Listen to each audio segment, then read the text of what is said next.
Hello, my name is Amy Hutton, and today I will be doing my final project part for the Memory Palace and going through some of the most relevant imagery for this assignment.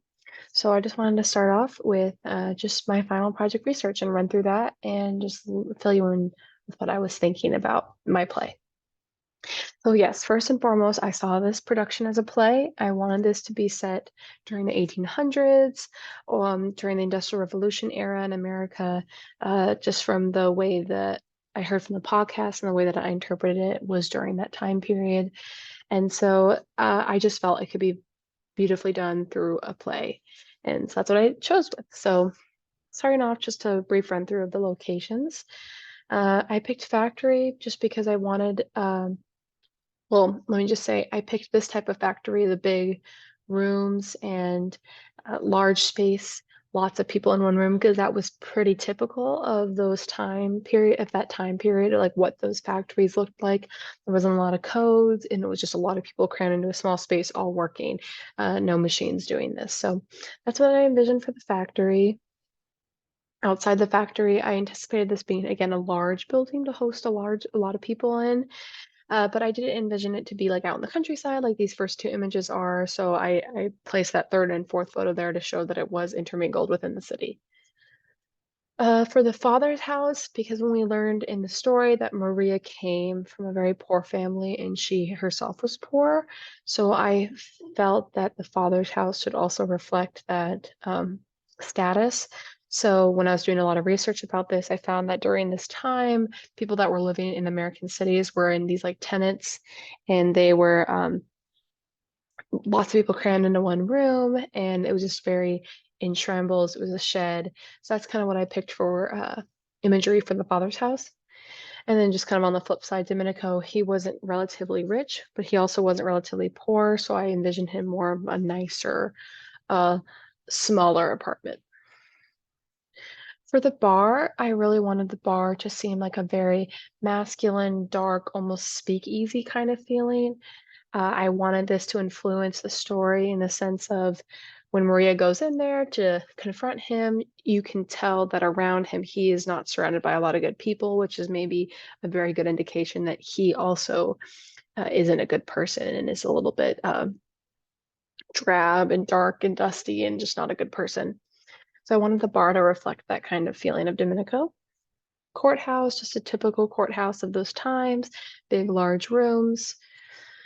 And then just brief little, I just threw some pictures in there about what I thought her solitary confinement would look like, and then also just those locations of where I would find those social groups at. Same with her future, just little images of her future. Now to dive deep really into the characters for Maria, after again listening to the podcast, she was a poor woman, but she was attractive, but she was a hard worker, and I wanted her clothes to reflect that. So I went with just looking at imageries of hardworking lower class women from that time period. As you can see, they had aprons on, not the nicest clothes, very dirty, dusty. Because of all the work that they were putting in. So I wanted Maria to have that similar clothing style, but I also wanted her to appear beautiful in her own way.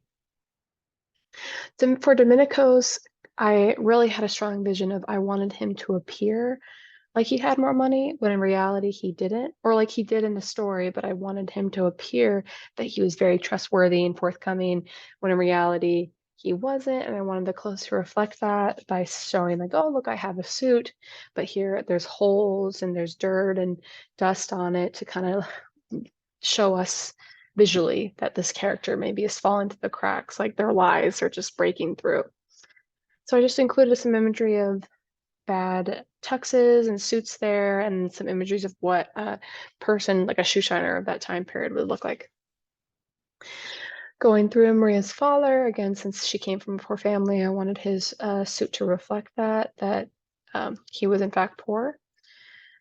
Bar goers, again, I kind of wanted to have it to the same Domenico feeling of dirty, dusty, and dark, like untrustworthy. So I kind of wanted it to appear a little bit more rugged. And I didn't really want them in suits just because this wasn't necessarily a nice establishment with trustworthy people. It was a shady place. And then just to keep going, courthouses, I knew they would all be men because that was very typical of that time. So I just found men in different suits and outfits for the courthouse. And then these are just some images of the social groups during that time. And then finally, just to wrap up, I just wanted to talk about the lighting that I envisioned for this play.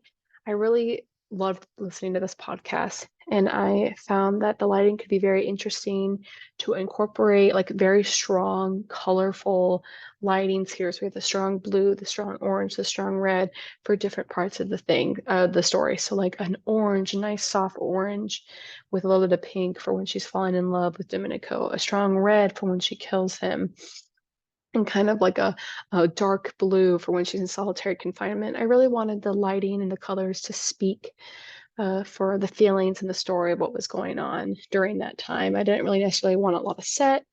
I just wanted the lighting and the acting and the costumes to really speak for themselves during that. So that was my relevant imagery and just how I felt the story should go and what I envisioned for my play. So thank you so much.